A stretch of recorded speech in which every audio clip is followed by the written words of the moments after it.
Right. So I thought I'd make a quick little video about deciding on where to plant your vegetables based on the sunlight and amount of water in a small suburban yard. So there's my puppies, being good puppies.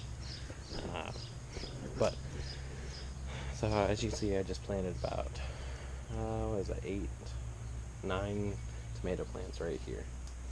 Now in my yard, south is this direction. Then we have west over this way, and east over that way, and north is behind the camera. So as you can see, this bed, it actually runs along. It gets shade from the deck. But about, I'd say 10 o'clock in the morning, this side over here starts getting sun from it coming over the edge of those trees up there.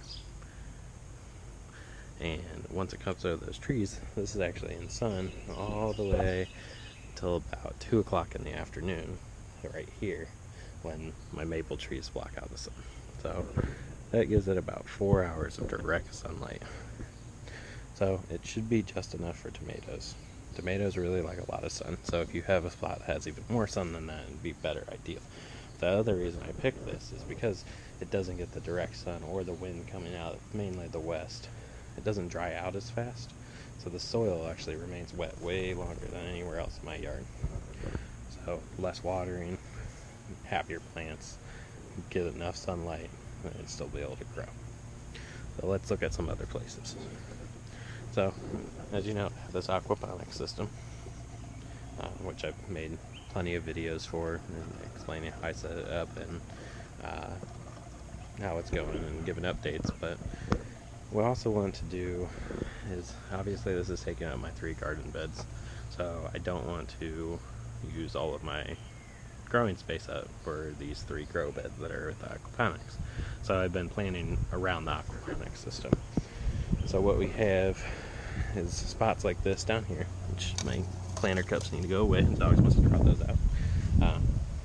So you can have some tomatoes in there, which is a good spot because they're all shaded right now, about 2 o'clock, and right now it's about 12:30, but about 2 o'clock they'll start getting sun, and then sun all the way until the afternoon, and then all the way into the evening.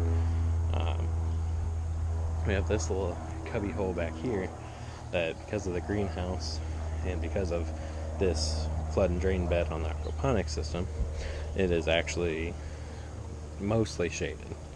So the squash is actually doing pretty good because it gets about 2 or 3 hours of sun every day, but it stayed cool on those really hot days and stays wet because the water coming off of the roof goes right into this bed and actually sits. And I can show you exactly how wet it is.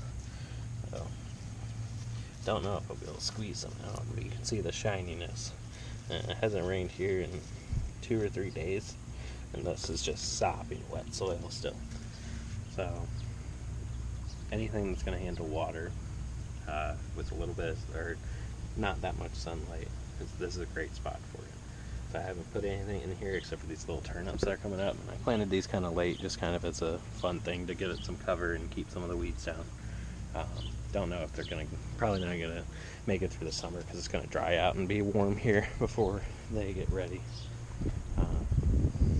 But then we move on to this one. It gets a little bit more sun, a little bit less moisture.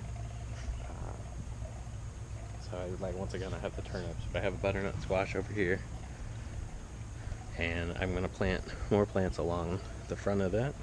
That'll get morning sun. Once they get tall enough, they'll get afternoon sun, almost complete sun all day.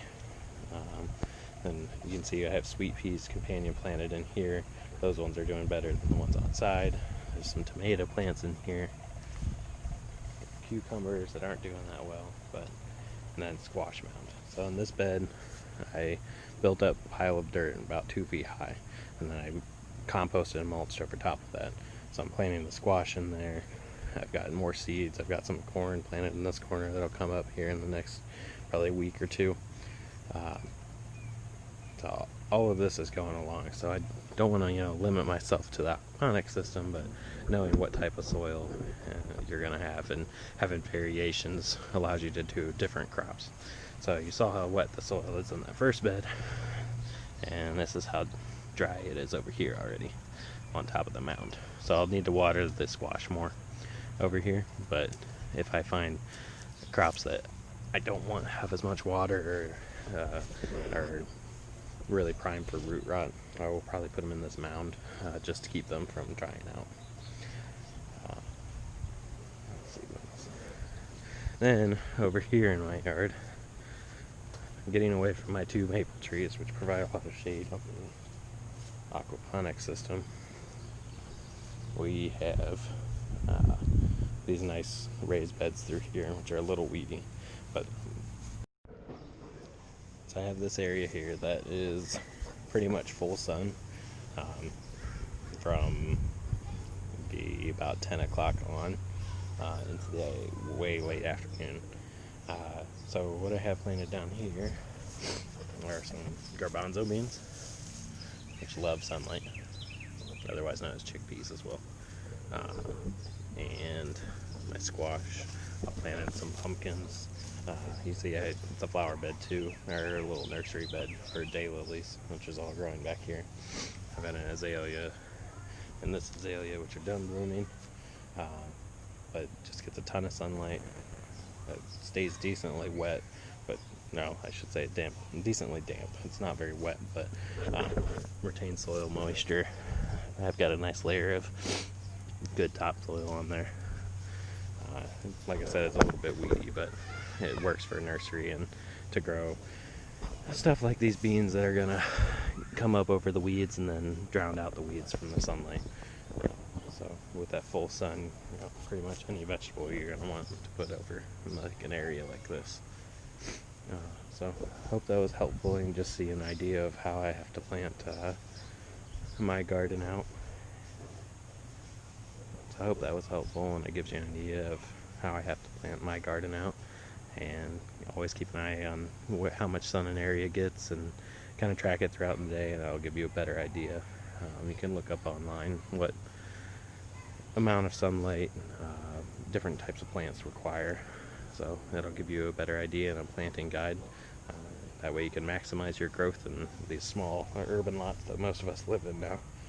So hope you guys enjoyed this video. A like would be appreciated, and if you want to have more information on gardening or aquaponics, go ahead and give a subscription to this channel, and y'all have a good day.